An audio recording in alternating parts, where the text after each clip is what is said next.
Claude Johnson? Yeah, thank you. Actually, I wasn't saying that any of our representatives or legislators were on the sidelines. I'm just saying that Greenwich as a whole lacks influence, and that puts us on the sidelines. If you look at a sports analogy, we certainly are the most valuable player, or one of. We need to be the quarterback on the field.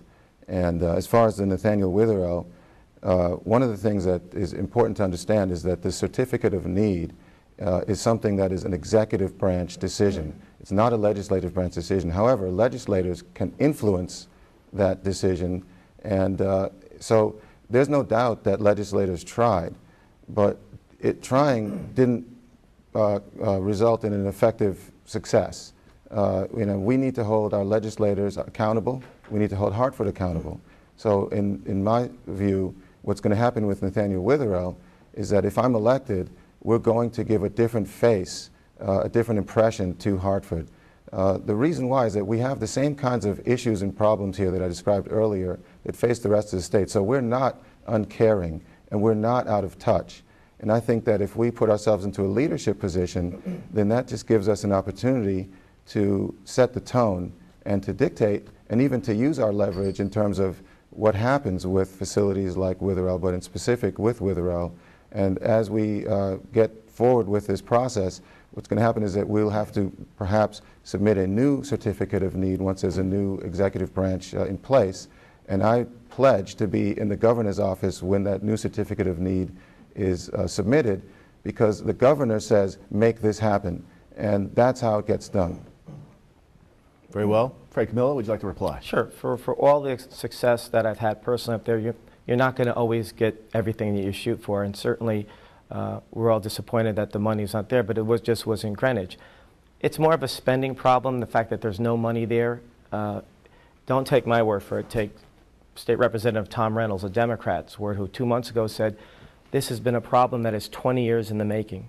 I think it's probably a few years more than that, but certainly there was no money there. So the only thing you can do as a former coach and player here, I could tell you the same thing. You give 110%. I come from the Vince Lombardi mode of thinking, which is you always strive for perfection. You're never going to attain it, but along the way you just may get excellence. And so you try. You give 110% to do it. And I certainly have already committed to continue to keep working and try and get some funding. I understand it's been scaled back a little bit now, but we're in constant contact, so we'll be working on it in January. Very well. Claude Johnson? Yeah, thank you, Frank.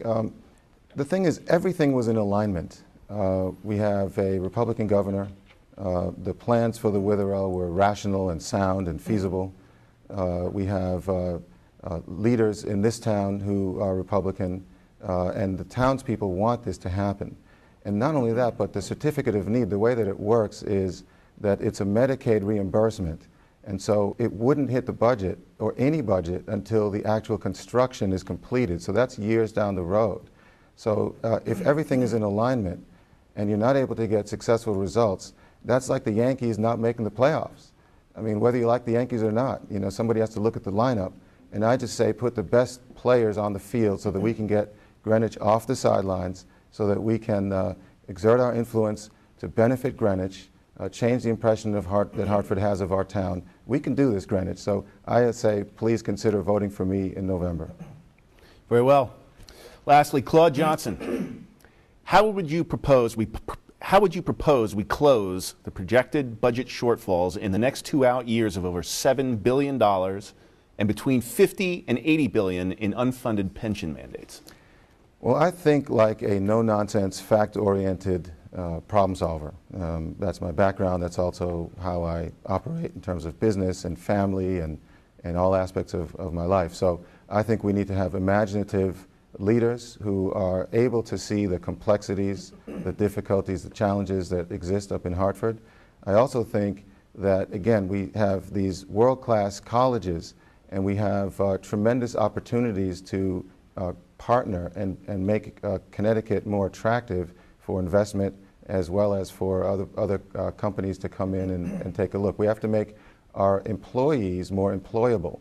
So education and these programs like Sustanet, which would have made it easier for me as a small business to hire somebody that wanted health care. my sense from the record shows that Mr. Camillo voted against that. So that actually hurts my small business.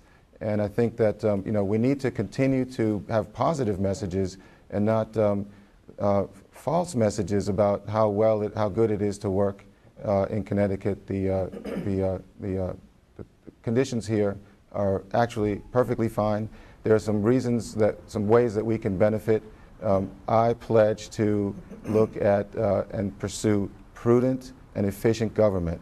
I know firsthand that there are millions of dollars worth of efficiencies that we could benefit from, and I think that there are some programs that are wasteful that we could look at and improve as well. And I think that we can find new revenue streams into the state that give us more taxpayers, but not necessarily more taxes. Very well. Fred Camillo? Thanks, Frank. Well, Mr. Johnson just said that conditions are perfectly fine in Connecticut. That's news to me and a lot of people, a lot of business people in the state and in the country. It's okay, and I truly appreciate his positions, but you can't say that you're for closing this deficit and you can do it, and we're going to try not to raise taxes, and yet be for sustenance and for pooling. That's, to me, it's being irresponsible when we don't have the money to keep constantly voting to do it. People, with all due respect, I haven't just gone around for the last couple weeks or months because I'm campaigning for this office. I don't have to come to the people in the district, in Coscob and Miamis and Central Greenwich, because I come from them. I'm their neighbor. I've been there my whole life. They know me. They're fed up with this. I don't know, or Mr. Johnson's heard some of the things that people want these things. I haven't. And it's not that I've just gone there in 2 years and I'm coming back 2 years later. They knew me before the election. They knew me while I'm in office, and they'll know me when I'm out of office. That's the feel. I represent my district. I think I do it very well. People, I'm there for them all the time. Whenever they have a question about budgets and taxes, I get it right away, and I definitely have a feel for what they feel. This is why there's a lot of anger out there, and I think we have to reach across the aisle, which I've done, to get legislation passed. I think whether you're in the minority or the majority, you have to respect people and be able to work with them, and I think I've proved that up there. But as far as budgets go, Frank, it's not perfectly fine.